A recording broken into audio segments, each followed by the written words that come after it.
Xin chào mọi người, chào mừng mọi người đến với kênh Trải nghiệm 21 ngày. Hôm nay, tôi tham dự thánh lễ tại nhà thờ giáo xứ Bến Cát, tọa lạc số 173/2/3 Dương Quảng Hàm, phường 5, Gò Vấp, thành phố Hồ Chí Minh. Giáo xứ Bến Cát thuộc giáo hạt Gò Vấp, Tổng giáo phận Sài Gòn, lấy Đức Mẹ Vô Nhiễm làm lễ bổn mạng.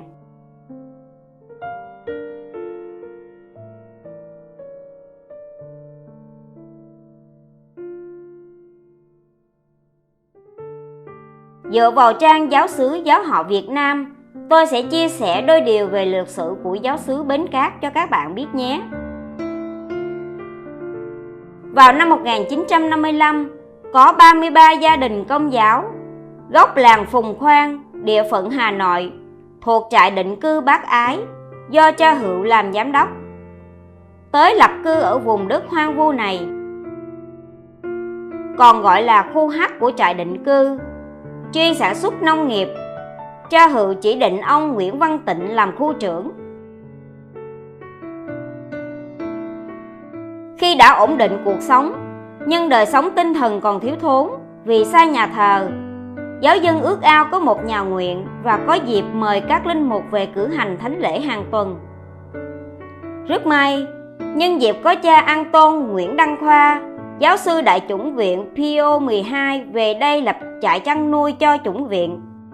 Khu họ ước mong xin cha Khoa thường xuyên về nơi này dâng thánh lễ hàng tuần và được cha chấp nhận, nên bà con trong khu họ quyết định đóng góp để làm nhà nguyện. Nhưng có một dự án định cư của khu H được chính quyền cấp cho dân 15 căn nhà lá, trị giá mỗi căn là 1.500 đồng. Tổng cộng bà con giáo dân trong khu họ được nhận là 22.500 đồng và quyết định dành hết số tiền này để xây dựng nhà nguyện. Được sự chấp thuận tín nhiệm của cha giám đốc trại định cư Bác Ái và giáo dân trong khu họ, mời ông An Tôn Nguyễn Huy Đặng đứng ra coi sóc việc xây dựng nhà nguyện. Đến tháng 5 năm 1956, nhà nguyện được khởi công bằng vật liệu cột gỗ, vách ván, mái lá, chiều dài là 16 m và chiều ngang là 8 m, gồm 4 gian. Tại khu đất phía sau thành kho đạn, khu quân sự với số tiền ít ỏi không thể hoàn thành được.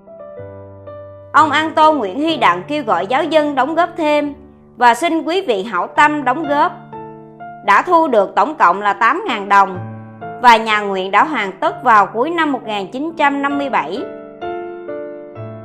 Vào lễ Chúa Giáng sinh năm 1958, cha Du Xe Lý Văn Hảo về thăm giáo dân khu họ và đã dâng lễ mừng Chúa Phục sinh tại nhà nguyện và thường xuyên về giúp cử hành phụng vụ cho họ đạo.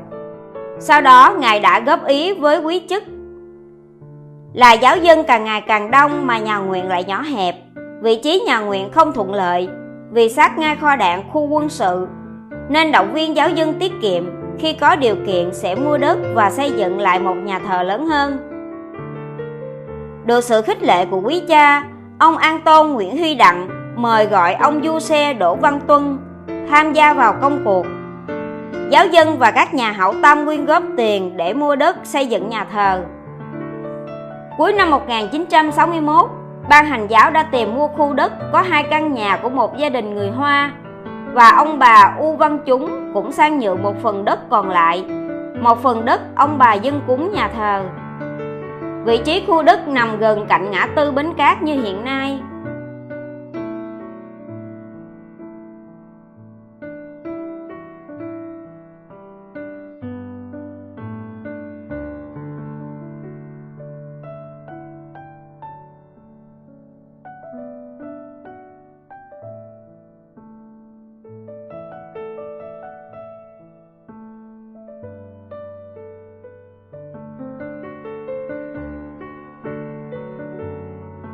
Trong thời gian chưa có nhà nguyện thì giáo dân khu 2 thuộc trại Bác Ái.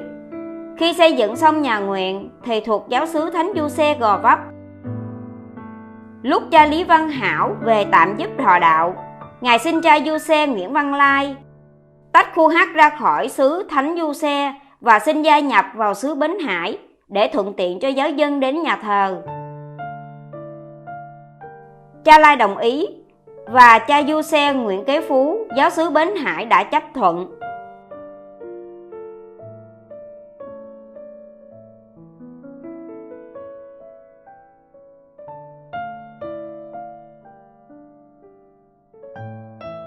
Vào năm 1962, được sự liên hệ của cha Phú và cha Hảo, đã mua được một bộ khung nhà thờ bằng gỗ của cha Tấn, giáo xứ Hoàng Mai.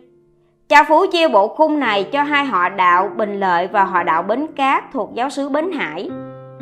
Đến cuối năm 1963, việc xây dựng nhà thờ Bến Cát đã hoàn tất và đặt tên thánh là nhà thờ Đức Mẹ Vô Nhiễm, họ Bến Cát Gò Vấp. Cha Phú và cha Hảo đã triệu tập giáo dân bầu ra hội đồng giáo xứ đầu tiên.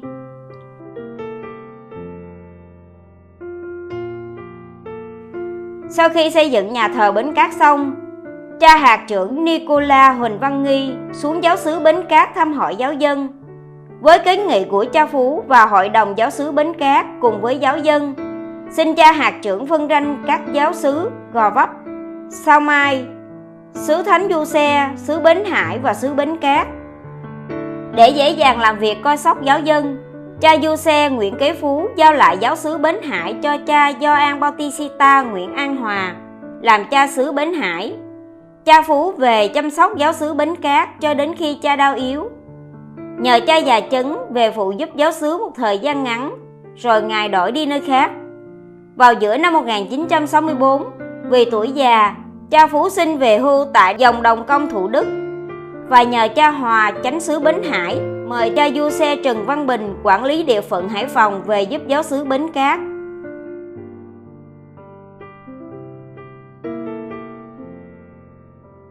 Đến ngày 22 tháng 5 năm 1966, cha Du Xe Trần Văn Bình mời đức cha Francisco Xavier Trần Thanh Khâm về làm phép nhà thờ và ban phép bí tích thêm sức cho các em.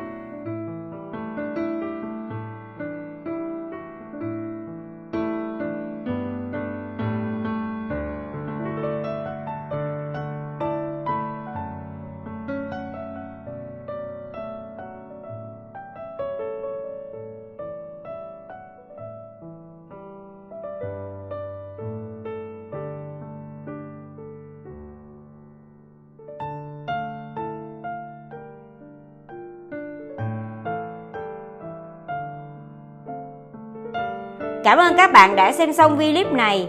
Nếu thích vui lòng nhấn like, share, subscribe và chuông để nhận được video clip mới nhất. Xin chào và hẹn gặp lại.